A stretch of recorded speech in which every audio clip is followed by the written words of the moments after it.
दोस्तों, एक बेहद खूबसूरत लड़की होती है जिसकी नई नई शादी हो रही होती है।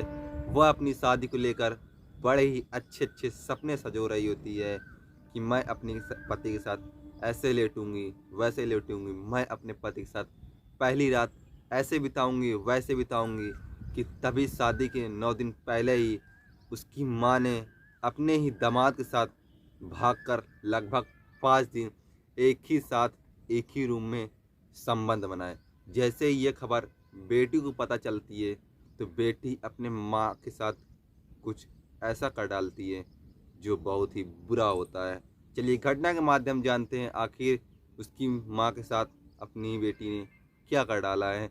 घटना में आगे बढ़ने से पहले बस आप लोगों से वही रिक्वेस्ट है, अगर आप लोग चैनल पर नए हैं तो चैनल को सब्सक्राइब कर लीजिएगा, वीडियो को भी लाइक कर दीजिएगा जिससे मेरा हौसला बढ़ता रहे। नमस्कार, आदाब, सत श्री अकाल। मैं आपको सुमित स्वागत करता हूं सच्ची घटना के एपिसोड 21 में। दोस्तों, यह घटना है अलीगढ़ की है, जहां पर एक 40 साल की महिला होती है जिसका नाम अनीता होता है, और जो उसका दामाद होता है वह 25 साल का होता है जिसका नाम राहुल होता है। दोनों की शादी तो होना नहीं थी क्योंकि वो सास दामाद थे, लेकिन जो लड़की की माँ होती है जिसके जो अनीता होती है, और जो लड़के का पिता होता है, लड़का जो होता है उसका नाम राहुल होता है, दोनों ने अवैध संबंध बनाने के लिए घर से फरार हो जाते हैं। लगभग 5 दिन तक वो घर से फरार रहते हैं। फरार होने के बाद वह एक सुनसान इलाके में पहुंचते हैं। इलाके की लोकेशन लगभग यही बताई जा रही है कि वह उत्तराखंड होती है। उत्तराखंड में वह सुनसान इलाके पे पहुंचते हैं, पहाड़ी इलाके पे। वहाँ पर वो दोनों एक छोटा सा कमरा लेते हैं। कमरा लेने के बाद वहाँ पर लगभग 5 दिन तक अपनी रातें व्यतीत करते हैं। 5 दिन तक वहाँ रहते हैं।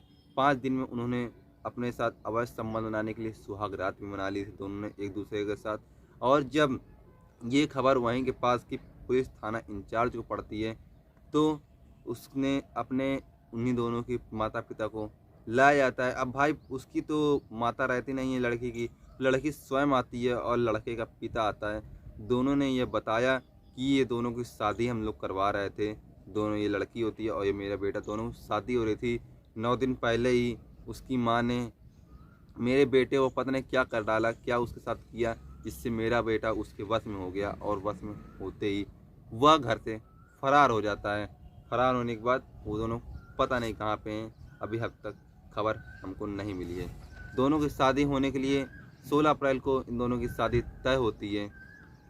बेचारे बहुत ही होनहार लड़का होता है, मनोहरपुर की रहने वाली लड़की होती है, उसी के साथ शादी इनकी 16 अप्रैल तय होती है। और दादो निवासी के रहने वाली ये राहुल होता है।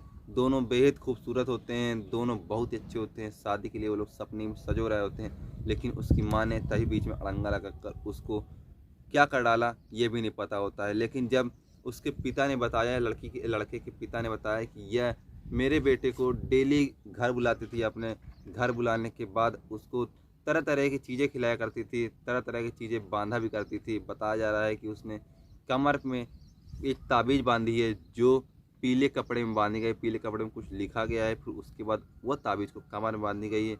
और उसी तरह की एक तो और ताबीज़ थी जिसको गले में भी बांधी गई है। जैसे ही वह मेरे बेटे को ये दोनों ताबीज़ें गर्दन और कमर में बांधती है, मेरा बेटा अचानक से बेहोश हो जाता है। बेहोश होने के लगभग आधे घंटे बाद जब वह उठता है तो वह अपने को वहाँ पर नहीं पाता है, वह उत्तराखंड में अपने को पाता है। और वह जो महिला होती है वह उसके साथ अवैध संबंध बनाने के लिए ज़बरदस्ती करने लगती है। अब वह तो उसके बस में हो चुका है तो उसको क्या दिक्कत है, वह उसके साथ अवैध संबंध बना भी लेती है। मतलब इतना घिनौना काम अपने ही बेटे जैसे लड़के के साथ वह कर डालती है। करने के बाद उसका मन नहीं भरता है तो वह और उसके साथ संबंध बनाती है। लगातार 5 दिन तक वो संबंध बनाती चली जाती है।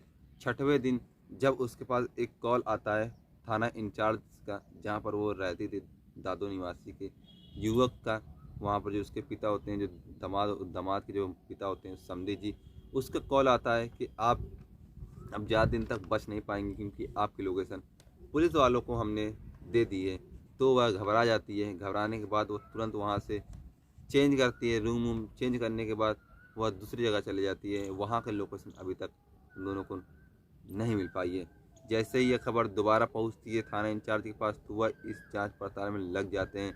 लगने के बाद बहुत ढूंढते हैं लेकिन नहीं मिलते हैं। जब वो दोनों 2 दिन तक ढूंढते हैं उसको नहीं मिलते हैं तो वह थाना इंचार्ज वापस आ जाता है। वापस आने के बाद लड़के के पिता कहते हैं कि हमें हमारी सारी दौलत वापस कर दीजिए, हमें इनके साथ नहीं रहना है। और जो लड़की का पिता होता है, लड़की की माँ होती है, वो थी नहीं, जो लड़की होती है वो भी कहती है कि हमें अब इनके साथ संबंध नहीं बनाना है, हमें इनके साथ रिलेशनशिप नहीं बनानी है, हमें हमारा पैसा वापस कर दीजिए। तो जो लड़के के पिता होते हैं उन्होंने लगभग 5 लाख रुपए कैश दिए थे और 3.5 लाख रुपए की जेवर दी थी।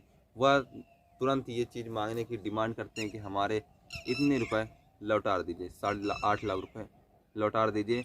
हम बेहिचक अभी शादी करना नहीं चाहते हैं, क्योंकि जब माँ समान सास ने अपने बेटे समान दामाद के साथ अवैध संबंध बनाए, उसके साथ सुहागरात मनाई, तो भाई यार क्या हो सकता है। मेरे बेटे का भी और मेरी बेटी का भी, क्योंकि यही मेरी बेटी ही बनने वाली थी। लेकिन अब वो बेटी भी फुसक फुसक कर रो रही थी।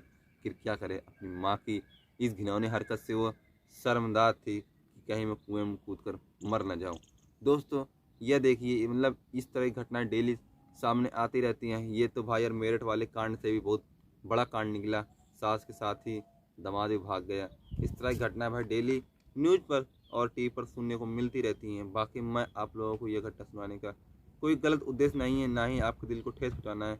बस आपको एक सही जानकारी देना है और एक सटीक जानकारी देना है, जिससे आप लोग अलर्ट रहें, सतर्क रहें और किसी भी घर में संबंध बनाने से पहले, किसी भी घर में रिश्ता तय करने से पहले उसके घर वालों को नेचर और बिहेवियर जान लें कि वो भी इस तरह ना निकल जाए। बाकी मैं आपको समेत इस तरह की सच्ची और अच्छी घटना के साथ फिर मिलूँगा। तब तक के लिए जय श्री राम।